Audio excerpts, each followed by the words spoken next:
Mortals, I have a story to tell, and it will be the greatest ever told.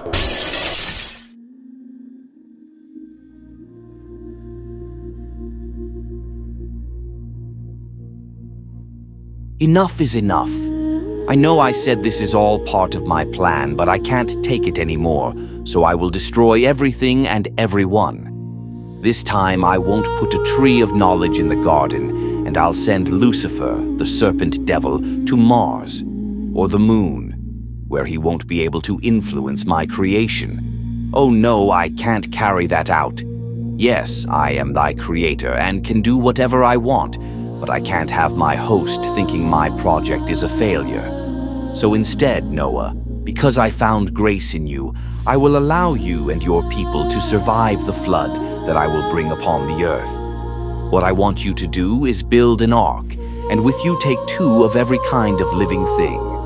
And don't worry, I'll cast a spell over them for the time they will be on the ark, so they won't fight, kill, or eat each other. Yeah, I could have done the same thing with the human race, but what fun would that be? Now Noah is 600 years old when I ask him to do this. For 40 days and 40 nights I make it rain. After the 40 days and nights of rain, Noah sends forth a raven and a dove to see if the waters are dried up. Don't know why he did that really, when he could have just asked me. I am thy creator. I know everything and there's nothing I can't do. Although I cursed the earth before, I feel as though things will be different with Noah and his family, so I tell them that they may breed abundantly and be fruitful and multiply upon the earth. At this point, I decide that, for man's sake, I will not curse the ground anymore. For the imagination of man's heart is evil from his youth. Neither will I again smite everything living as I have done. That gives them some hope. But then I start hitting them with all types of confusing shit, like, "But flesh with the life thereof, which is the blood thereof, shall ye not eat. And surely your blood of your lives will I require.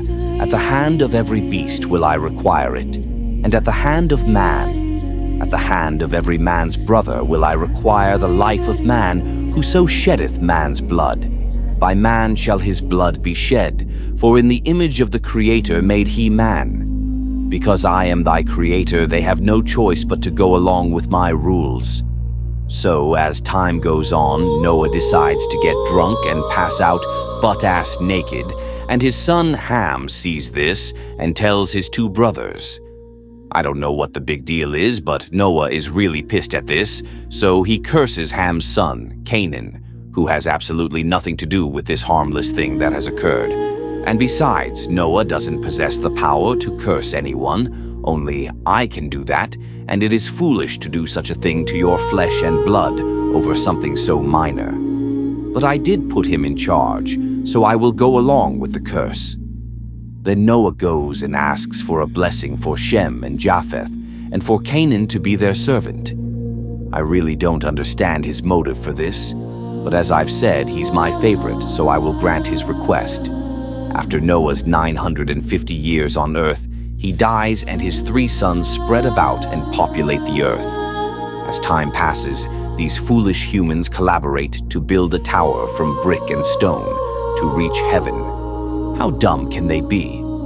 Although I know there is no possibility of them reaching heaven, I decide to confound their language so that they can no longer understand one another, and I scatter them throughout the land. Once they are settled, I tell Abram to gather his things and leave thy father's house unto a land that I will show thee, and I will make of thee a great nation, and I will bless thee and make thy name great, and thou shalt be a blessing.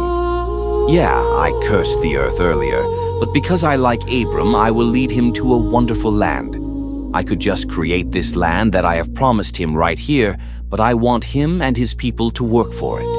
So first, I will send them into a land of people, the Canaanite, who were cursed by Noah. Now I have caused a famine in this land, so Abram goes down to Egypt to sojourn there, for the famine is grievous in the land.